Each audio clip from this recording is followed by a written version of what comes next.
가사 한 소절만 들어도 기분이 좋아지는 노래가 있고 잠깐 들었는데 슬퍼지는 노래가 있습니다.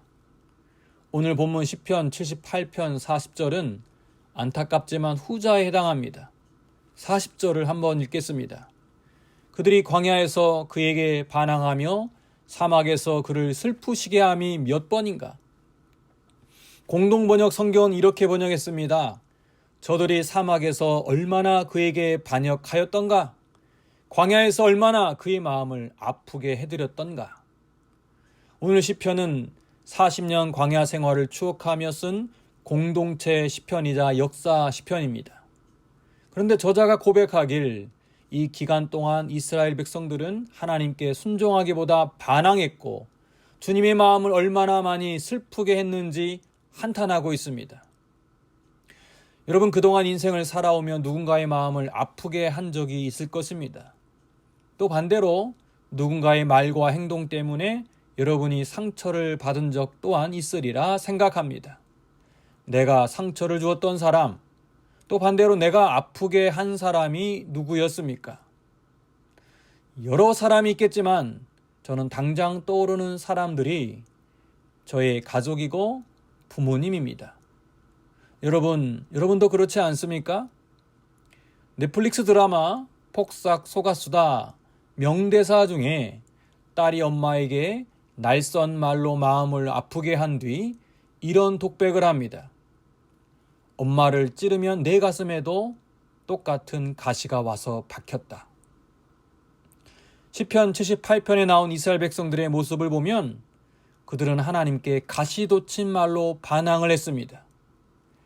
40절 말씀대로 광야 40년 동안 하나님을 반역했고 그분의 마음을 아프게 한 적이 한두 번이 아니었지요. 그들은 계속해서 하나님을 시험하며 노엽게 했습니다. 우리를 광야까지 이끄신 하나님은 왜 우리를 목마르게 하는가라고 불평할 때 하나님은 반석을 쪼개어 물을 주었지요. 하나님은 광야에서 이 많은 사람에게 어떻게 음식을 주실까? 또 불평하니 이번엔 만나를 비같이 내리셨습니다. 그러면 이스라엘 백성들이 감사했을까요? 아닙니다. 그들은 만나만 먹으니 입에 물린다며 왜 우리에게 고기를 주지 않느냐며 또한 불평하지요. 그리고 하나님은 그들의 요구에 또 메추라기를 바다의 모래같이 공급해 주셨습니다. 흔히 곳간에서 인신 난다고 하지만 하나님의 도우심을 입는다고 모든 사람들이 감사하고 감격하지 않습니다. 오히려 하나님께 더 많은 것 요구하고 남들과 비교하며 스스로 초라하다 생각합니다. 이들이 바로 이스라엘 백성이고 오늘 우리의 자화상이기도 합니다. 여러분, 그런 모습 바라보는 하나님의 마음 한번 상상해 보세요. 얼마나 속상할까요? 처음에는 화가 났다가도 점점 그 화가 슬픔으로 바뀔 것 같습니다. 내가 너희를 지옥 같은 노역에서 해방시켜줬는데, 내가 너희를 죄악된 곳에서 구원해 주셨는데 왜 여전히 죄의 노예가 되었느냐라며 한탄하실 것 같습니다. 그것은 마치 이 세상을 아름답게 창조하시며 보시기에 좋았다 감탄하셨던 하나님이 창세기 6장 5절 6절에서 이렇게 한탄한 것과 같습니다. 여호와께서 사람의 죄악이 세상에 가득함과 그의 마음으로 생각하는 모든 계획이 항상 악할 뿐임을 보시고 땅 위에 사람 지으셨음을 한탄하사 마음에 근심하시고.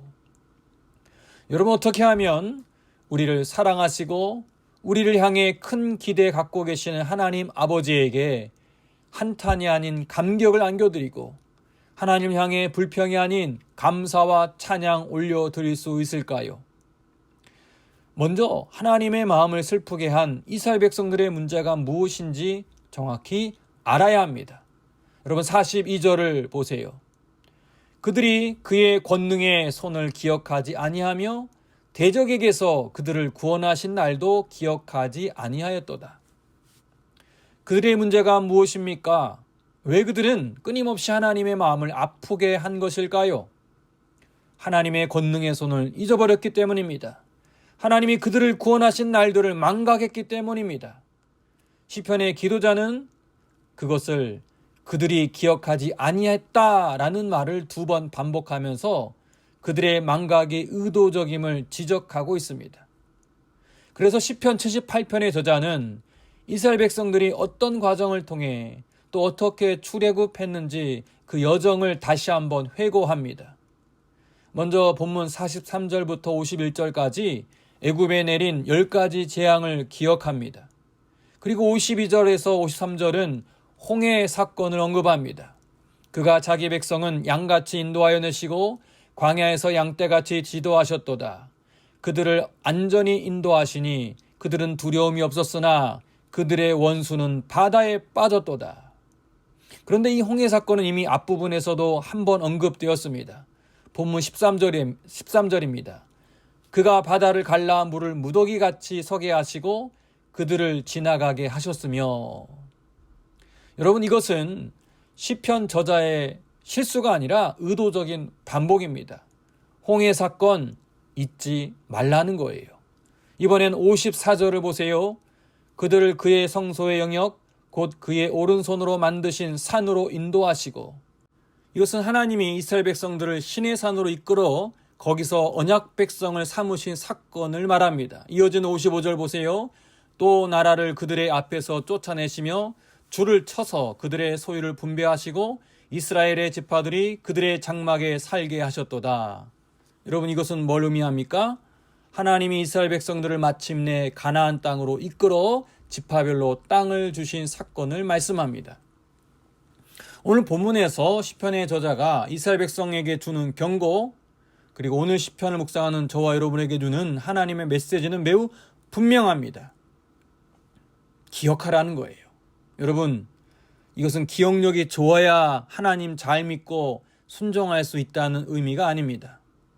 이스라엘 백성들이 하나님의 은혜를 그렇게 빨리 잊어버리고 불순종하고 원망하고 불평하는 것은 하나님은 당장 보이지 않지만 세상의 방법, 인간의 술수는 당장 보이기 때문이에요. 그것은 마치 예수님을 바라볼 때는 무리를 잘 걸었던 베드로가 순간 예수님이 아닌 풍랑이는 거친 파도를 볼 때 물에 빠진 것과 같습니다. 그는 그 순간 눈앞에 있는 예수님을 잊어버린 겁니다. 인간적인 생각과 판단, 걱정과 불안함이 그의 눈을 가린 것이지요. 따라서 우리는 순간순간마다 찬송가 429장 세상 모든 풍파 너를 흔들어 라는 찬양을 불러야 합니다. 세상 모든 풍파 너를 흔들어 약한 마음 낙심하게 될 때에 내려주신 주의 복을 세어라. 주의 크신 복을 내가 알리라. 여러분, 세상 모든 풍파가 저와 여러분을 아무리 흔들고 우리의 마음 낙심케 하더라도 우리 주님 바라보십시오. 예수님께서 베푸신 은혜와 복을 헤아려 보시기 바랍니다. 그래서 하나님의 마음을 기쁘게 하고 시원케 하는 저와 여러분 되기를 주님의 이름으로 소망합니다. 하나님, 세상 풍파가 우리를 아무리 흔들어도 오직 예수님 바라보게 하옵소서. 우리의 눈이 세상의 풍요와 기쁨에 어두워지지 않고 하나님 기억하며 주님 베푸신 사랑에 감격하고 감사하는, 그래서 주님의 마음을 기쁘게 해드리는 믿음의 사람 되게 하옵소서. 예수님의 이름으로 기도합니다. 아멘.